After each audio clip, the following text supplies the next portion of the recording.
नमस्कार दोस्तों, आप सभी का बहुत बहुत स्वागत है। ये जो राशि हम बता रहे हैं सूर्य राशि के अनुसार बता रहे हैं। पाश्चात्य ज्योतिष में भविष्य देखने के लिए सूर्य राशि का प्रयोग किया जाता है। दोस्तों, आज की इस वीडियो में हम बात करने वाले हैं 4 और 5 मई के आपके राशि के महाराशि फल के बारे में। तो चलिए दोस्तों, इसी के साथ बात करते हैं इस समय ग्रहों की स्थिति कैसी होगी, इस समय क्या क्या योग बनेंगे और इनका असर आपकी राशि पर क्या होगा, किन चीज़ों को लेकर इस समय आपको सावधान रहना होगा और कौन से कार्य आपके लिए भाग्यशाली होंगे। दोस्तों, यह समय आपका लव लाइफ कैसा रहेगा, स्वास्थ्य कैरियर कैसा रहेगा।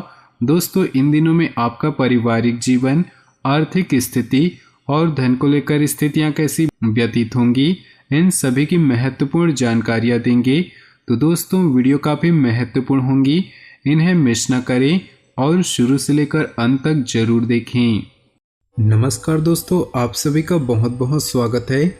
आज की इस वीडियो में हम आपके इन 2 दिनों के राशिफल के बारे में बताएंगे। साथ ही बताएंगे कि ये कौन सी चीज़ है जिसे फ्री में नहीं लेनी चाहिए, नहीं तो घर की सुख शांति छिन जाती है। तो वीडियो को शुरू से लेकर अंत तक जरूर देखिएगा और सबसे पहले वीडियो को लाइक कर दे और नीचे दिए कमेंट बॉक्स में सच्चे श्रद्धा भाव से ओम नमः शिवाय जरूर लिखें, ताकि आपकी सारी मनोकामनाएं जल्द से जल्द पूरी हो सके। तो चलिए दोस्तों, शुरुआत करते हैं। घर में सुख एवं शांति का माहौल बना रहे, इसके लिए ज़्यादातर लोग कोशिशों में जुटे रहते हैं।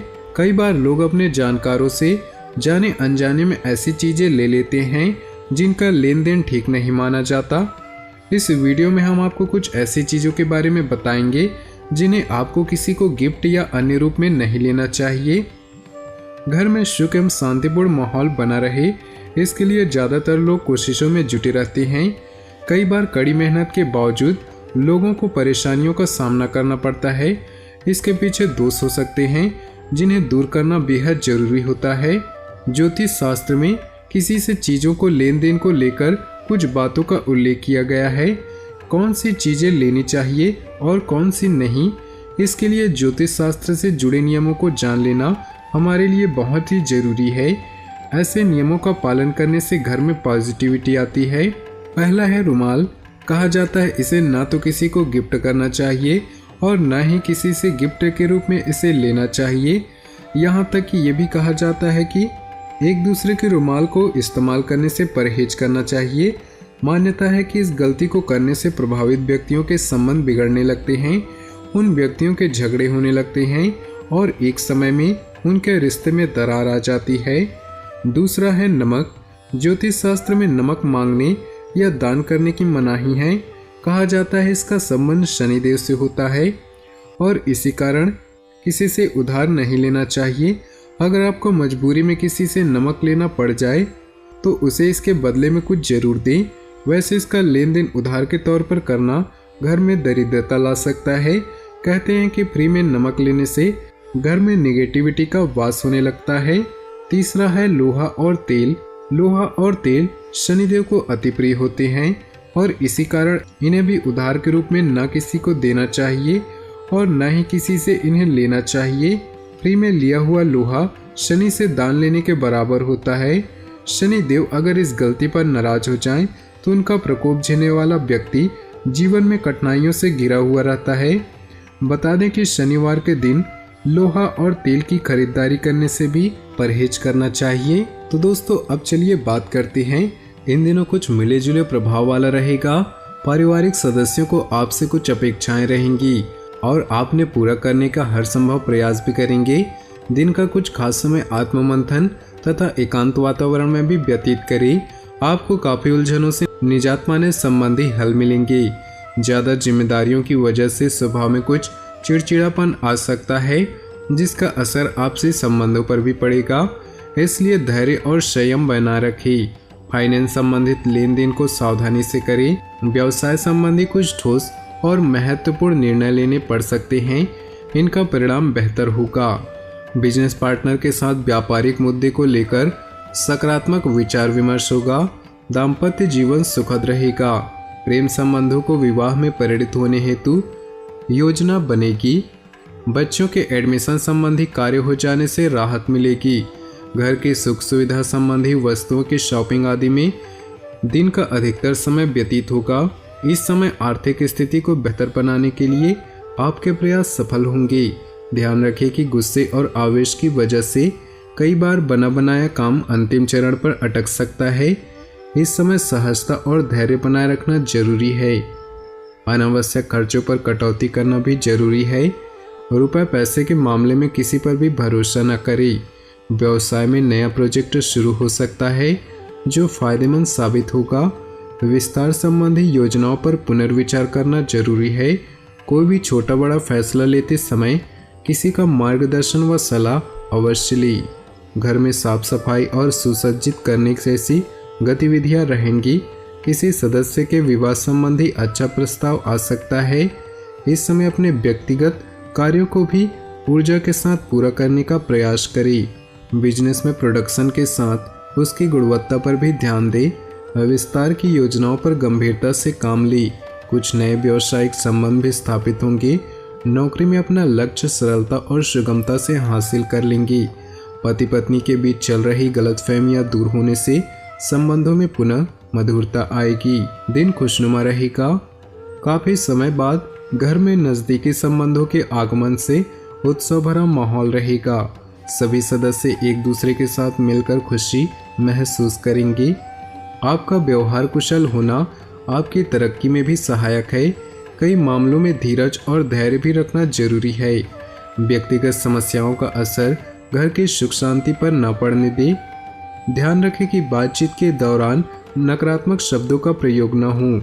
इसकी वजह से वातावरण में गंभीर भी हो सकता है। कार्य विस्तार संबंधी योजनाओं में हल्की फुल्की परेशानियां रहेंगी, लेकिन समय रहते समाधान मिल ही जाएगा। नौकरी में छोटी मोटी समस्याएं आएंगी। आपके सहकर्मी ही आपके लिए परेशानियां खड़ी कर सकते हैं। शारीरिक कमजोरी और बदन दर्द जैसी परेशानी रहेगी। काम के साथ साथ अपने स्वास्थ्य के प्रति सजग रहना जरूरी है। कुछ पारिवारिक पुरानी मतभेद और गलतफहमियां दूर होंगी। घर की देखभाल और साज सज्जा संबंधी कार्य में परिजनों के साथ शॉपिंग होगी और खुशनुमा समय व्यतीत होगा। प्रोफेशनल स्टडी के लिए प्रयासरत विद्यार्थियों को एडमिशन मिल सकता है। अपरिचित लोगों के साथ संपर्क न बढ़ाएं तथा अपने पारिवारिक व्यवस्था पर हस्तक्षेप न होने दें। कभी कभी परिवार को लेकर मन में असुरक्षा जैसी भावना आ सकती है, परंतु यह सिर्फ आपका वहम ही होगा। वाहन चलाते समय मोबाइल फोन आदि का प्रयोग न करें। व्यवसाय में स्टाफ और सहयोगियों से संबंधित छोटी मोटी समस्याएं रहेंगी। कुछ कठोर और महत्वपूर्ण फैसले लेने की जरूरत है। खुद को साबित करने के लिए और मेहनत करें। किसी बड़े अधिकारी या राजनीतिज्ञ की मुलाकात से आपको कोई खास काम पूरा हो सकता है। परिवार में सुख शांति रहेगी। प्रेम प्रसंग बनेंगे, परंतु इनके साथ साथ अपनी पढ़ाई और कैरियर पे भी ध्यान दें। आज कोई शुभ समाचार मिलने से बहुत सी बड़ी चिंता दूर होगी। परिवार की सुख शांति आपके लिए प्राथमिकता रहेंगी। धार्मिक और आध्यात्मिक गतिविधियों में भी रुचि रहेगी। बच्चों की पढ़ाई और भविष्य संबंधी योजनाओं को बनाने में भी किसी खास व्यक्ति का साथ मिलेगा। वाहन अथवा किसी पारिवारिक सदस्य के सहयोग को लेकर कुछ अनावश्यक खर्चे रहेंगे। घर के किसी वरिष्ठ सदस्य के स्वास्थ्य को लेकर चिंता रह सकती है। निवेश करने से पूर्व किसी अनुभवी व्यक्ति की सलाह अवश्य लें। इससे आप मुश्किलों से बच पाएंगे। अपनी वित्तीय योजनाओं को क्रियान्वित करने में उचित समय लगाएं। आपको महत्वपूर्ण उपलब्धि हासिल हो सकती है। मन मुताबिक तरीके से कार्य बनते जाने से आप फ्रेश और तनाव मुक्त रहेंगे। संतान पक्ष को लेकर कोई चिंता रहेगी। शांतिपूर्ण तरीके से समस्या का हल निकालें, परंतु आज कोई महत्वपूर्ण निर्णय भी ना लें, वरना आप किसी दुविधा में बुरी तरह फंस सकते हैं। फालतू के कार्यों में खर्चों की स्थिति रहेगी। कार्य क्षेत्र में वर्तमान परिस्थितियों पर अपना ध्यान केंद्रित करें। इस समय कोई भी नया काम या योजना कामयाब नहीं होगा। मेहनत ज़्यादा और कम परिणाम जैसी स्थितियां बन रही। नौकरी में आपको मन मुताबिक कार्यभार मिल सकता है। किसी भी कार्य को करने से पहले सोच समझकर लिया गया फैसला आगे चलकर लाभ देगा। अगर घर में नवीनीकरण जैसे कार्य योजना हो रही है तो वास्तु सम्मत नियमों का भी प्रयोग करना जरूरी है। विद्यार्थी अपनी पढ़ाई पर उचित ध्यान दें, नकारात्मक गतिविधियों में समय व्यतीत न करें, इसका असर आपकी कार्यक्षमता पर पड़ेगा। ध्यान रखें कि जरा सी गलतफहमी से नज़दीकी मित्रों और भाइयों के संबंध भी खराब हो सकते हैं। तो दोस्तों, अपने जीवन में खुशियां बनाए रखने के लिए नीचे दिए कमेंट बॉक्स में सच्चे श्रद्धा भाव से ओम नमः शिवाय जरूर लिखें। साथ ही वीडियो को अपने दोस्तों और परिवार के साथ व्हाट्सएप ग्रुप में शेयर करना बिल्कुल भी न भूलें। आपका दिन शुभ हो, मंगलमय हो।